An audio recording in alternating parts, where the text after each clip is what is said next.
Basically, this is a poem. It's probably the only one that I know off by heart, and I rarely ever fuck it up. Touch wood. This is called Neural Drugs, and it's about how your drug problem escalates if you're left on your own with it. If I'm ever on my own, don't ever leave me alone. You can say the penny drops, this is what you forgot. These are things I do with ease, but you look at me like I'm diseased. A piece of shit off the floor just because you want more. More from me, more for free. More than just dishonesty. Lies again, they're all the same. Just skin up and pass the blame.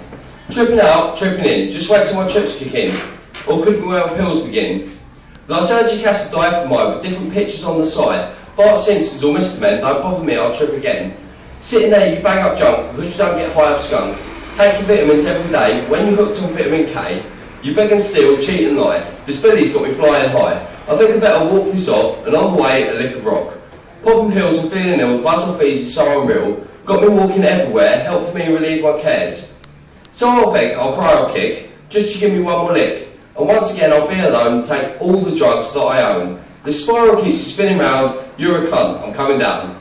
I've lost the plot, I've lost the rush, spent all my cash and lost my buzz. My eyes now lost in a daze, reminded by my eyes glaze. Without a doubt I ain't there, but I've taken so much I couldn't care. Popping all these class A drugs, like so many other mugs. So I'll beg, I'll pray, I'll scream, praying that I'll soon be clean. Drug abuse has screwed my head, within a month I'll be dead. So if I'm ever on my own, don't ever, ever leave me alone. And yeah, that's like literally, I wrote that when I was 19, I'm 28 now, so fuck knows how I remember that, it's a miracle.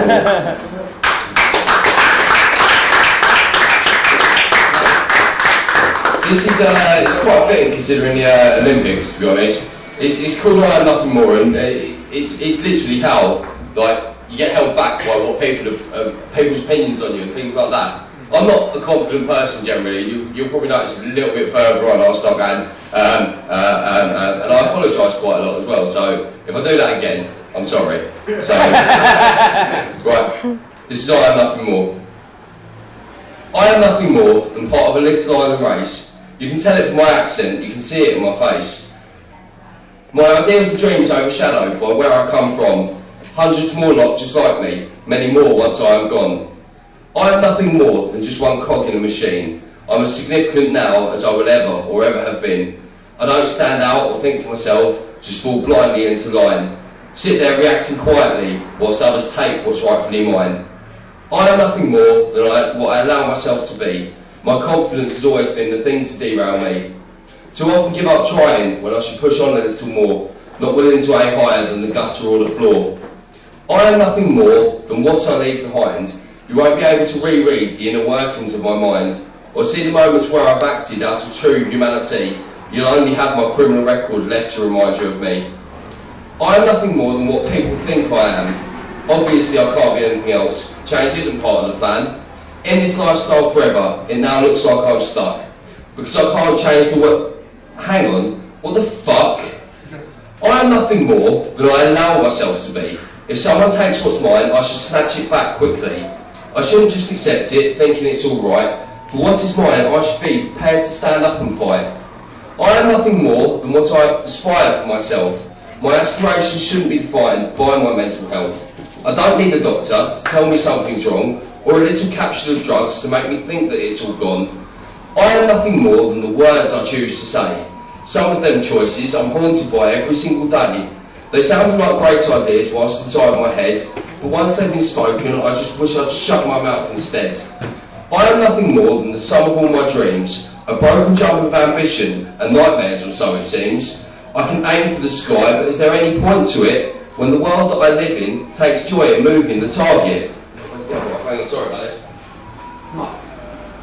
Do you know what? I've actually lost the other half to that. I don't know where it is, I wrote it out earlier, and fuck knows, so I can't finish it, but that's pretty much how it goes. So, sorry about that. Like I said, I'm doing so fucking well as well, do you know what I mean? Not one fuck up or anything. This is something called 7 Years, and it's not been put on my page. It's not been shown to people. It's quite a deep poem actually. It's like literally based about how I used to be homeless and like literally on a bench, and there was a lot of time I felt very apathetic for myself, and I didn't care that I didn't care, and that's the worst fucking thing. Do you know what I mean? So yeah, this is 7 years. What people expected can't be achieved now. I've got lost by the wayside, somewhere, somehow. Just been left wondering where the past years went. 7 years of drug haze, 7 years badly spent. Don't get me wrong, I've met interesting folk, but the last 7 years have been beyond a joke. 7 years of turmoil, 7 years of rage and pain, 7 years of struggle, of anger and disdain, 7 years of hope, of waiting for a chance, 7 years of being looked over without a second glance. Well, finally, this year, I'm ready to progress. I'm ready to grow up, move on and start afresh. Put it all behind me, act my age at long last, and look into my future, not dwell upon my past.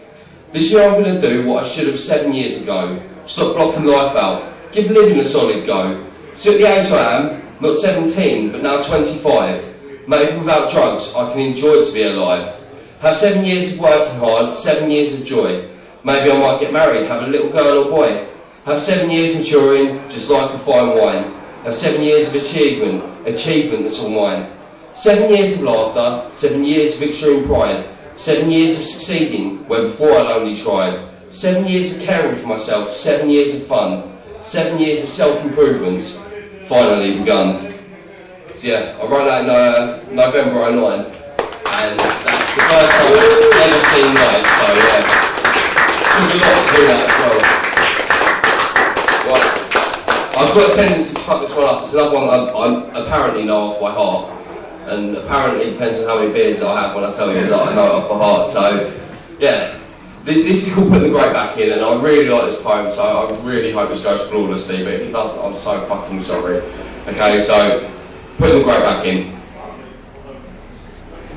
How do we put the great back into Great Britain? Can people think for themselves if it ain't written? In the Bible, the tabloids, or on people's Facebook pages. And it's not just the youth, it's people of all ages. People assume it's true if it's written in the Sun, the great British paper that lies to everyone. I mean, what we really need to do is stop the kids binge drinking. I mean, come on Britain. We need less booze, more thinking. The great British mind, one of our best untapped tools. Those who pick all theirs are merely nothing but fools. And that's what I know we've all done for too long now. We'll get by it in the end. We always do somehow. All I hear about these days are kids and knife crime. I mean, hell, how's a 15-year-old kid going to handle hard time for stabbing the bully that beat on him year after year because he thought he'd take action, stop living in fear, picked up a carving knife on his way to school, thought, hell, I've smoked on the playground, why not break another rule? Walked up to the kid and stabbed him in the chest, stabbed him in the chest without thinking once, let alone twice. This is why Britain's no longer considered great. In fact, it's little more than the 51st state. So come on Britain, stand up for what's actually right, and then we can view our country in a more glorious light. There we go.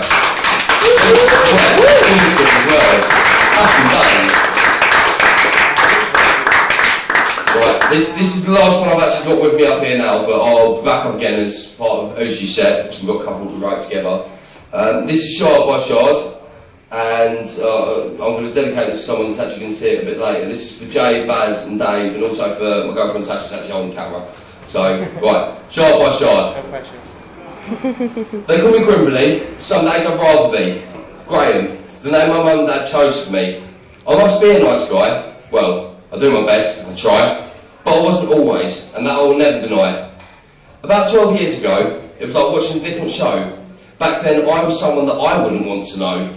I've had to push myself hard, left myself scarred. Time and time again, I picked myself up, shard by shard. I first stole at 11 years old. Well, 10 if the truth be told. If they gave medals for honesty, I'd never win gold. I think it wouldn't be silver or bronze either for me. I was a thief, a cheat, and had a problem with honesty. It's been such a test, and it's far from over yet. But I've done so much, I feel entitled to a rest. I've had to push myself hard, left physical scars, but I put myself together, shard by shard. What goes up comes down, I see that clearly now. But back then, really, I should have had that figured out. Because I never knew what I wanted to do. And before figuring it out, all my time was through. And if what I know now, I knew then, I'd do it all again. I'll enjoy it for a while, but I'll always regret it when. Once more, I push myself hard, create emotional scars, but I'll always repair myself, shard by shard, shard by bloody shard. There we go. I so wish I had lost that other bit the other time. If we can find it, I'll go up and do that again. That went so well, to be honest. But yeah, thank you.